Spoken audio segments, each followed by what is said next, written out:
Hello friends, welcome to lecture number 37. In the last lecture, we discussed about marketing of accommodation sector.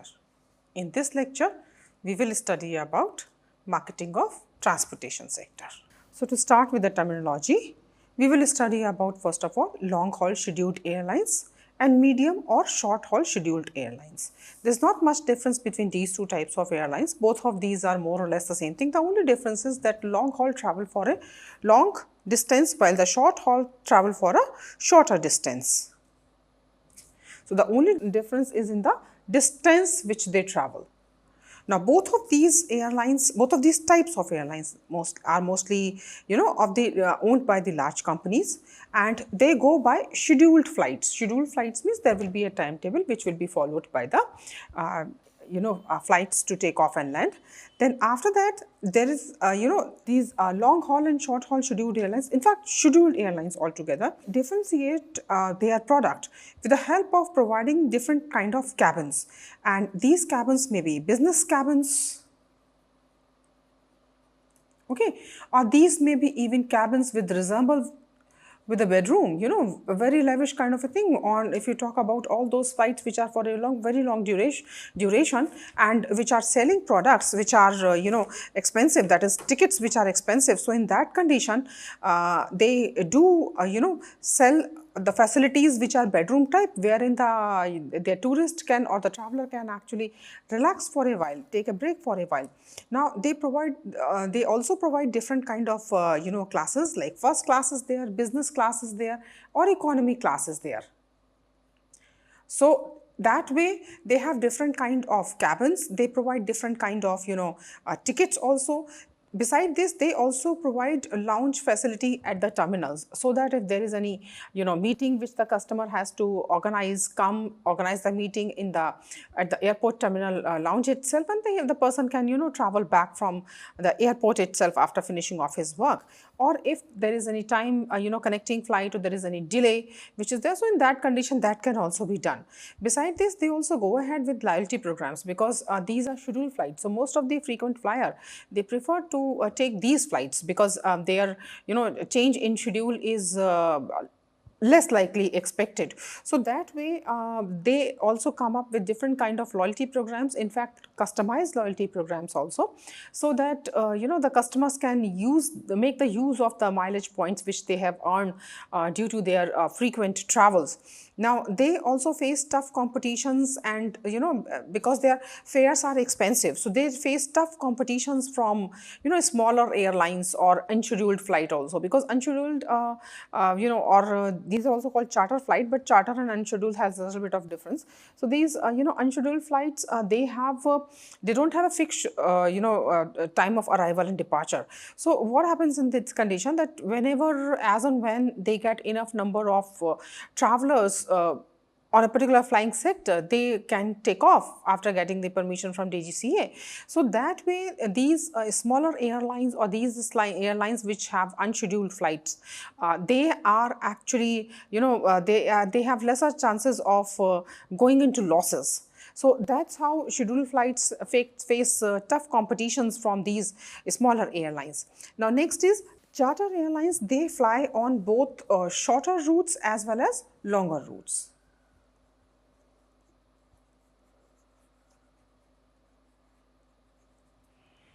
They are mostly hired flights.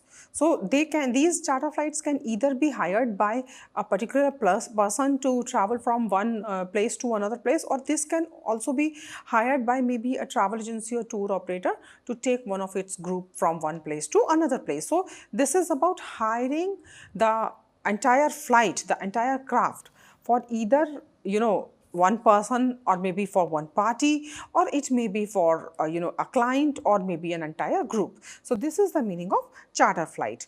Now charter flights, they face price war with scheduled flights, because charter flights are specifically for a particular client. So this client, maybe charter flight might be having, let's say, a 27-seater, and then what happens that there are only 14 or 15 people who are traveling. So in that condition, rest of the tickets have to be borne by this flight, because the entire flight has been been booked, the craft has been booked for that particular client. So that way they face a tough, a price war from scheduled airlines, because scheduled airlines can go ahead with for selling their tickets to other clients also. Now, next is budget or no frill airlines. These are also known as low cost carriers or LCC. So, as the name itself is suggesting, no frill airlines, they are not going to provide a very detailed services, different classes or cabins or lounge or any such thing.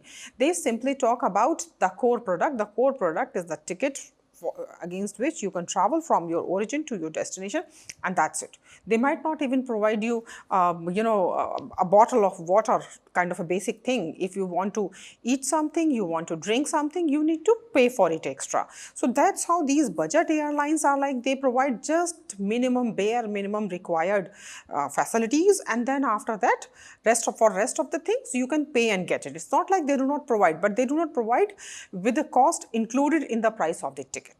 At extra price, yes, the traveler can certainly purchase. Okay, so they result in and how did these kind of budget airlines came into existence? Yes, and these budget airlines are also scheduled flights. Okay, they also have scheduled flights only. The only difference is their facilities are lesser. So when actually deregulation of aviation industry took place, that was the time when actually these budget lines came into existence, and they mostly use either leased crafts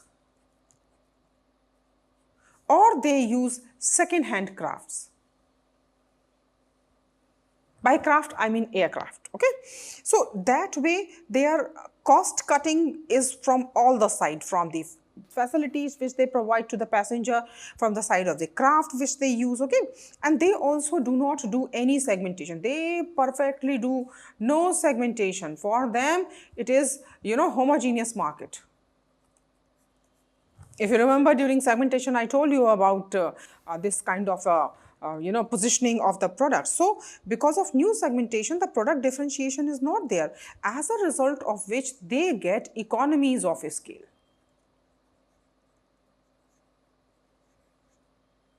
And what kind of economy of scale do they get?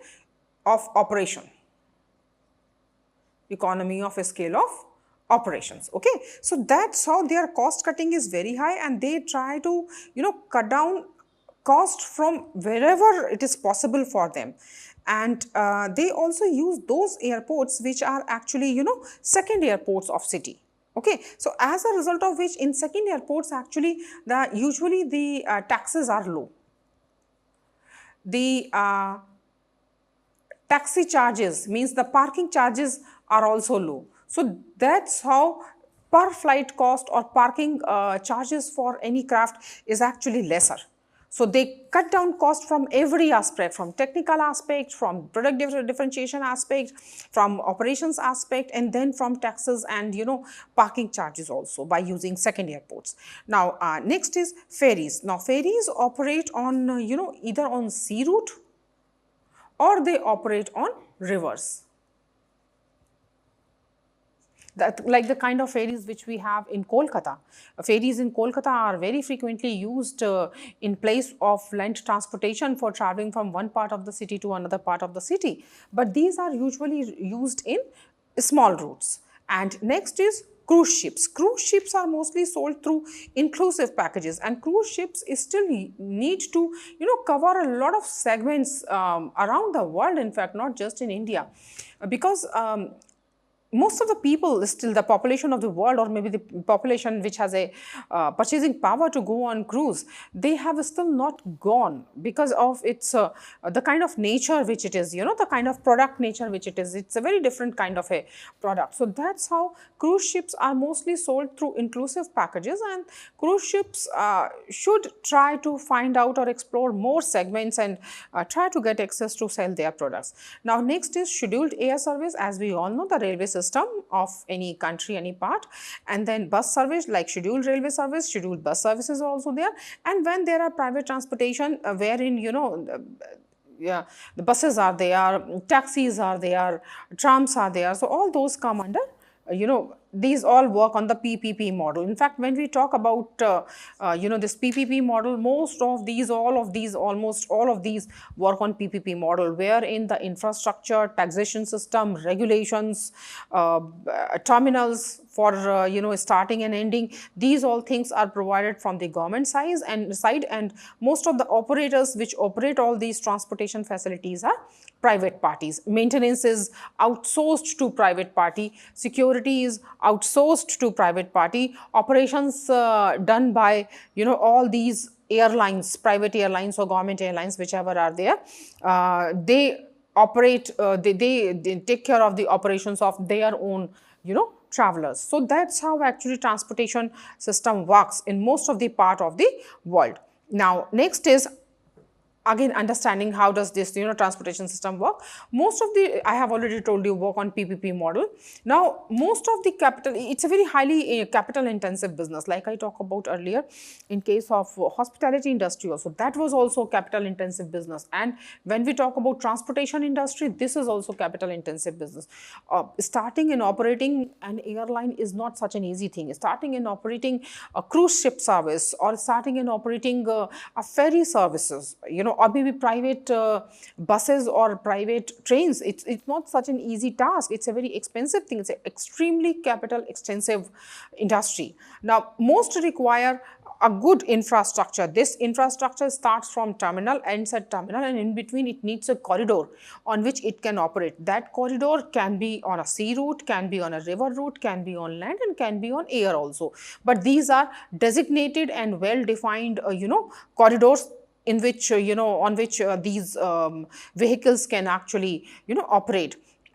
Now these all developments, when we talk about transportation industry, all the developments of transportation industry are highly technological development based. Whether you talk about sale, you talk about promotion, you talk about developments which have been on vehicle in terms of their speed, in terms of their efficiency, in terms of their comfort, in terms of their security, all these kind of developments are technological developments.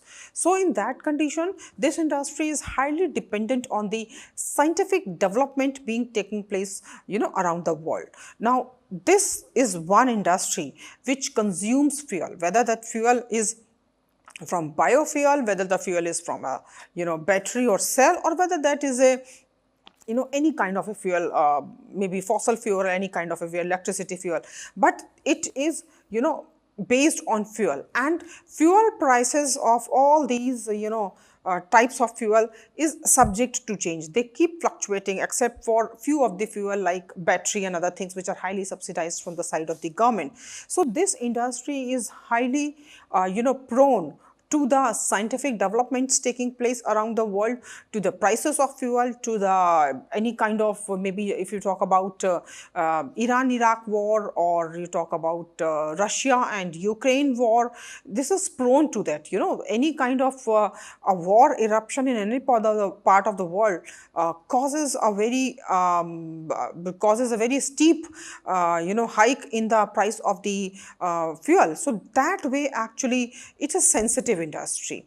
Now this industry is completely under the operates under the regulation provided by the law of the land, whichever part of the world it is. So that way this regulatory framework is always provided by the government of that particular area, especially the union governments. So that way this comes under PPP model. Infrastructure by government, regulatory framework by government, fuel prices by government, taxation system by government, security and other things and communication and etc. by government, and then all these operating these airlines or ferry ships or these cruises and other buses and trains and other things. This part of the transportation sector is owned by the can be owned by the private parties. So this is a very it is something which is prone to lot of changes taking place. Now there are another part of this which is not so good, but it causes maximum environmental pollution when we talk about from the tourism industry perspective.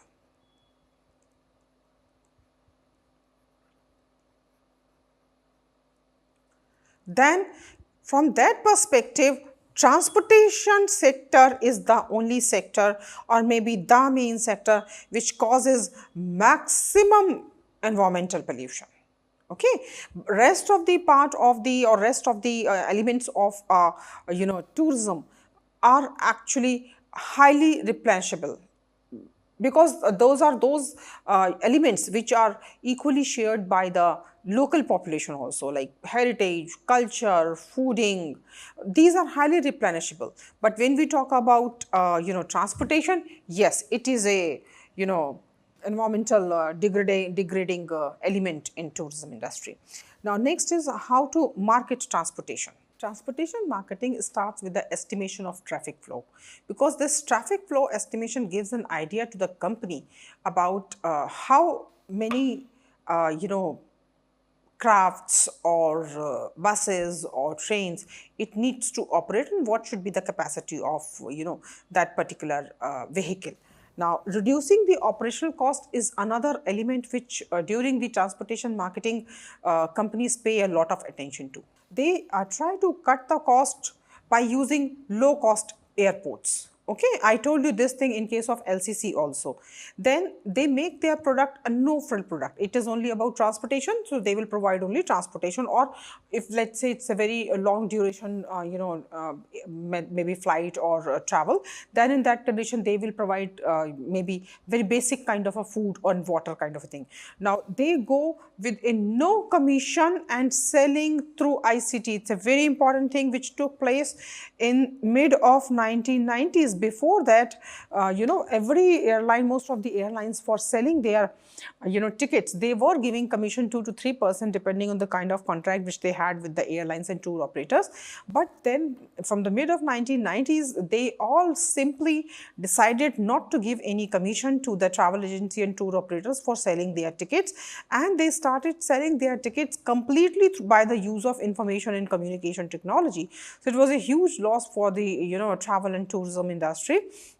But then these airlines, they cut their cost. Actually, the advent of ICT and simultaneously the hike in the price of the hike in the price of the fuel caused the airline owners to take this drastic measure, and it just happened in a very short span of time. And immediately after that, you will not believe that approximately 40 to 50% of the travel agencies simply closed down, had to shut down, because they were depending on the commission which they used to get from the airlines for selling their ticket. It was their primary source of income. Okay.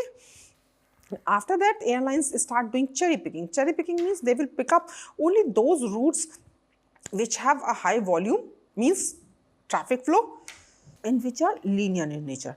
Linear in nature means that they travel alone. These are not, they don't go to other, they don't hop from one city to another city to reach to their destination. So as a result of which they were saving money. So the most common examples of these were Ryanair or AirAsia. They sell their tickets at a very, very economical prices. And they do this only because they select those routes which are actually high volume and direct linear routes. They don't give any commission. They extensively use ICT. They don't do any differentiation in their tickets. There is no class, nothing. It's simple one class. Everybody will have to travel, and they also do not provide much of the facilities. It's a no frill kind of a thing, the very basic kind of a thing. So that's how these airlines are making very good money out of it. But let me give you another example which was in India itself, Air Deccan. Air Deccan was also one of the first LCC in India after deregulation. But what happened, it sold its tickets at such a lower price in the lieu of covering as larger market segment as it can, that it did not have enough capital with itself to sustain the recession. So the moment the recession was there, it couldn't sustain, and it had to be shut down. And now there are chances that it will be revived and purchased and other things. So that is altogether a different story.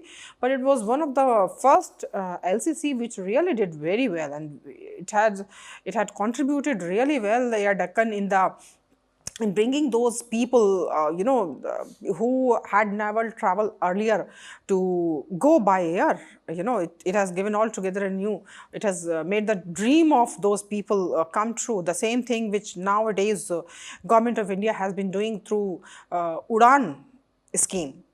But then Udan tickets are comparatively expensive. Air Deccan was very economical. But I'm saying comparatively, not expensive, but comparatively expensive. Okay. Now, next thing which airlines do in case of marketing, they do positioning of the products very differently. They always try to, place their product in such a way, position their product in such a way which is very distinct for others. Like they provide free drinks. Like if you talk about different classes, for higher classes, for business class, for first class, they provide free of cost tickets, free of cost drinks. Then they provide airport lounges. If they need some kind of wait, they need to relax, then they don't have to wait in the waiting area, in the departure waiting area, public area. They can go to the lounges and relax and eat, and it's a more of personal and silent space where they can work on. Also, they can go with an online meeting also if they are required. So that's where the person is more relaxed. Then they also provide express check-in, faster check-in. So if it is going to be a first class tourist, first class business class tourist, so express check-in make a difference for them because they are frequent flyer. They do not have so much of time to stand in the queue and then wait. So this is another way in which airlines position themselves to be different from other airlines in their competition. Then they provide larger and comfortable seats, better leg space, reclining chair. All these facilities they provide for either business class travel or first class travel or for a long duration travel. So that way they are very comfortable. They also provide movies on demand. They also provide different kind of toys and other songs and story and books and magazines for the entertainment of kids, for the entertainment of, like if you talk about any couple who's traveling from, let's say, India to Australia, this flight is going to be approximately 10 to 12 hours. If it is going to be a direct flight, comfortably 12 hours and plus minus, security check-in and then deboarding, another thing. And then what if this couple has one child? You think their flight will be easy? It will be just little less than hell, let me tell you this thing. So that's how actually they try to entertain their tourists by providing them different kind of meals, comfort, the continuous change, so that they are at ease during the flight. Now, they also provide loyalty and mileage programs. So, as a result of which they can retain their regular flyers, because regular flyers are those repeat clientele which give them continuous money, that continuous inflow of money. So, that's how they provide loyalty programs which in which they can encash by using their mileage which they have earlier. Now, they also enter into couple of air alliances. Alliances means business alliances wherein 2 or 3 airlines or maybe 5 or 10 airlines, they come together, make an alliance, a group, and then they promote each other. So some of the very important airlines which are very frequently used by tourists and travels around the world are Star Airlines, one of the very first airlines which entered into Indian industry. Then SkyTeam. Then another one is One World or UFly. So let me give you a very easy example of these alliances. So if somebody is coming to India and the person is using let's say Singapore Airlines, and through Singapore Airlines the person is reaching Mumbai, and from Mumbai the person has to fly back to Delhi. So the person has not got a direct flight to Delhi. So in that condition, the person can come to India, and both Singapore International Airlines and Air India are part of Star Alliance. So in that condition, they will synchronize their flights in such a way that the moment the person reaches to Mumbai, the person can get another flight from Mumbai to Delhi. So that's how actually these airlines promote each other, and they schedule their flights in such a way that one international flight matches with one domestic flight after reaching to one of the place. And these alliances are more used by those airlines which touch any country, those international airlines in fact, which touch any country at only 1 or 2 places. So that's how they develop an alliance with some domestic airlines. International airlines touch one or two of those points, and then from their domestic airlines carry these passengers to different parts of that domestic market. So that's how actually these alliances help each other. Now, what are the strategies which are used by these airlines to promote their product or grab a better market?